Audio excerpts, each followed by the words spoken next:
에 발생한 노쇠증후군이라고 생각이 됐고 약 2개월간에 걸친 이번 치료와 재활 치료를 통해서 다시 이전 상태로 이런 건강을 회복하실 수 있었고 최근에는 정상적인 생활을 유지하시는데 큰 문제가 없어 보입니다. 80세 이상 노인의 40%가 노쇠증후군 환자. 노쇠증후군의 정의는 건강한 노인이 질병에 취약한 상태가 되는 것이다.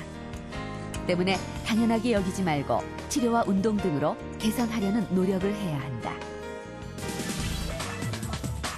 이 노쇠증후군의 주요 인자로 지목받는 주범이 바로 염증이다. 염증은 일반적으로 몸을 약하게 하고 노인들의 사망률을 높인다. 인터루킨6가 증가되어 있는 환자에서 하지 근력이 감소되어 있다는 사실이 잘 알려져 있고 이런 하지 근력의 감소로 근력 저하, 그 다음에 하지 운동 능력의 저하, 그 다음에 이유는 잘 모르지만 염증의 지표가 이렇게 항진되어 있는 환자에 있어서는 식욕 감퇴와 식사량 감소, 그로 인한 체중 감소가 유발이 되기 때문에 어떤 분들인 경우에는 인터루킨6가 노쇠의 가장 중요한 인자다라고 주장하는 경우도 있습니다. 부산대 노화조직은행에서는 염증과 노화의 상관관계에 대해 연구 중이다. 노화의 과정에 어떻게 염증이 관여할까?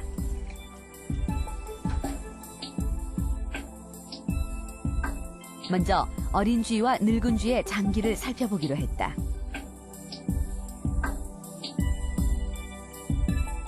늙은 쥐의 내장은 염증으로 인해 크기가 컸고 모양 또한 일그러져 있었다. 나이가 들어가면서 미세한 염증들이 이제 일어나게 되는데 이 염증 반응에 의해 가지고 많은 활성산소들이 나와요. 그래서 이러한 활성산소가 노화를 촉진한다는 사실을 알게 되었고, 염증은 우리 몸 어디서나 발생할 수 있다. 예를 들어 이 반응이 뇌에서 일어난다면 이는 곧 치매로 진행된다. 만성 염증이 있으면 그 염증 상태 때문에 일반적으로 동맥경화를 유발하는 경우가 많고요. 동맥경화가 유발되면은 그 심장에 있는 그 관상동맥도 막히게 되지만 뇌에 있는 뇌혈관도 막히게 됩니다. 그래서 뇌에 뇌졸중이나 아니면 혈관성 치매를 잘 유발하게 되고요. 최근 들어서는 뇌혈관이 막히게 되는 경우에는 알츠하이머 치매의 위험도도 높다라고 알려져 있습니다. 치매가 염증으로 인해 발병할 것이라는 학설은 최근 정설로 받아들여지고 있는 추세다.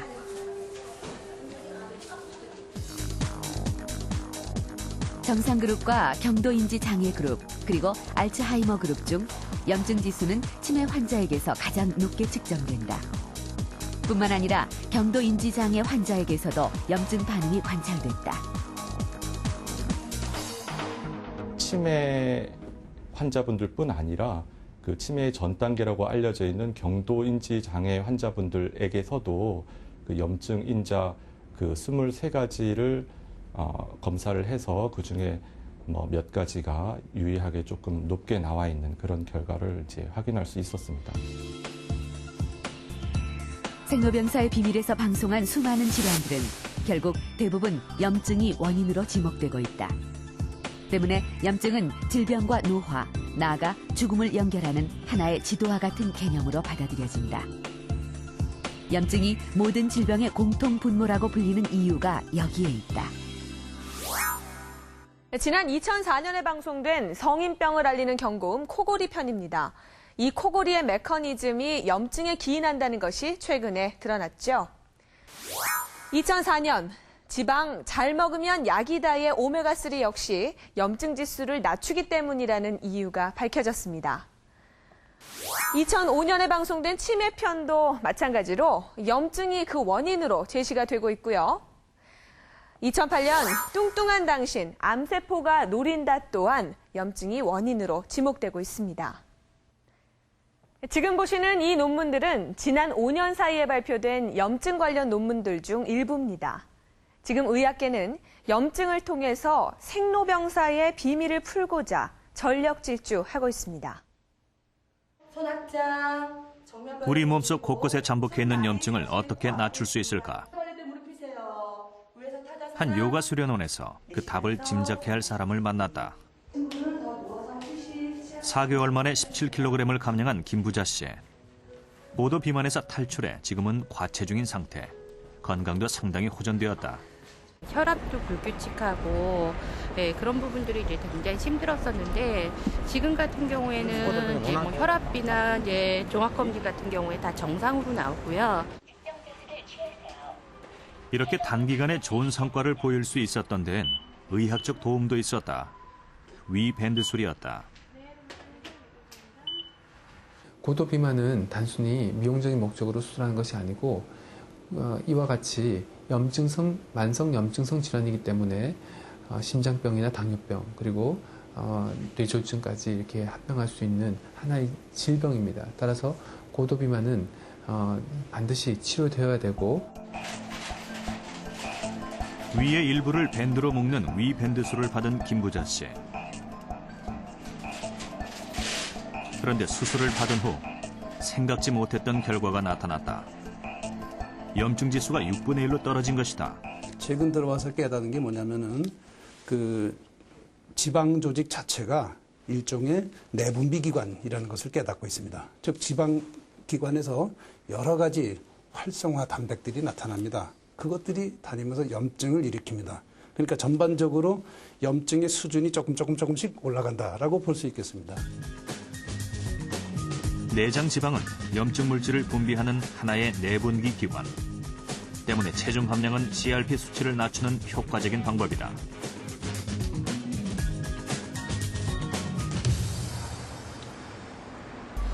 부산대학교 노화조직은행에서는 비만이 어떻게 염증을 증가시키는지 연구 중이다. 정상쥐와 살찐쥐는 활성산소에서 큰 차이가 났다.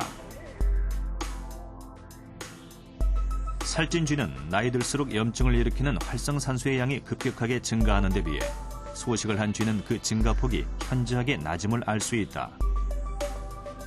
소식과 운동을 통한 내장 지방의 감소가 염증을 제어하는 지름길이다. 하지만 모든 운동이 이롭지는 않다. 과도한 운동은 오히려 우리 몸에 부작용을 낼 수도 있다. 그 대표적인 예가 바로 마라톤. 마라톤을 한 뒤의 혈중 염증 수치는 운동 전보다 현격하게 높아짐을 실험으로 확인할 수 있었다. 사실 운동을 하게 되면은 크고 작은 염증은 누구에게나 항시 발생한다고 할 수 있겠습니다. 우리가 소위 말하는 젖산 또는 중탄산염과 같은 물질 때문인데요. 몸에 만성적인 염증이 있다든가 특히 예를 들어 간염이 있다든가 신장염이 있는 경우에는 이 독성 물질인 젖산 또 중탄산염의 대사가 저해, 즉 방해를 받기 때문에 우리 몸에 많이 축적이 될 수가 있겠는데요. 따라서 그것이 다시 2차적인 염증을 일으키면서 근육이 붓는다든가 간염을 악화시킨다든가 이와 같은 만성염증을 다시 유발하는 악순환이 계속될 수 있겠습니다. 마라톤의 과정 중에 발생한 염증 역시 혈관을 타고 우리 몸 구석구석으로 퍼져 혈관을 파괴시킨다. 종종 발생하는 마라톤 돌연사는 염증으로 인한 비극적인 결과다. 운동의 시간이 한 번 할 때 1시간 반 이상 하시는 것은 사실 굉장히 우리 몸에는 안 좋다고 할 수 있겠고요. 특히 면역 기능이 나빠지게 되면서부터는 모든 우리 신체의 염증 반응이 더 증가한다고 할 수 있겠습니다. 따라서 만성적인 염증이 기존에 있던 분들의 경우에는 운동 시간이 1시간 반 이상 또 2시간 이상 하게 되면 오히려 더 염증 반응이 심해지는 나쁜 결과를 초래할 수 있겠습니다. 하루의 피로가 풀리는 시간. 밤이 찾아왔다. 잠으로 스트레스를 풀어야 할 귀한 시간이지만 오히려 스트레스가 쌓이는 경우가 있다. 원래 잠이라는 거는 모든 몸과 마음의 휴식이 유일하게 잠입니다. 자는 동안에 유일하게 휴식이 이루어지거든요. 낮 동안에는 우리가 혹사당하고요. 그래서 휴식을 하면 혈압도 떨어져야 되고요. 그다음에 염증인자도 떨어져야 되고 면역 호르몬은 증가돼야 되고 좋은 쪽이 다 올라가고 나쁜 쪽은 다 떨어져야 되는 게 이제 잠에 대한 그 결과인데. 가장 질이 나쁜 잠, 수면 무호흡. 여기 위해서 붙이는 거고요. 자면서도 스트레스를 받는 수면이 심하게 코를 고는 수면 무호흡이다.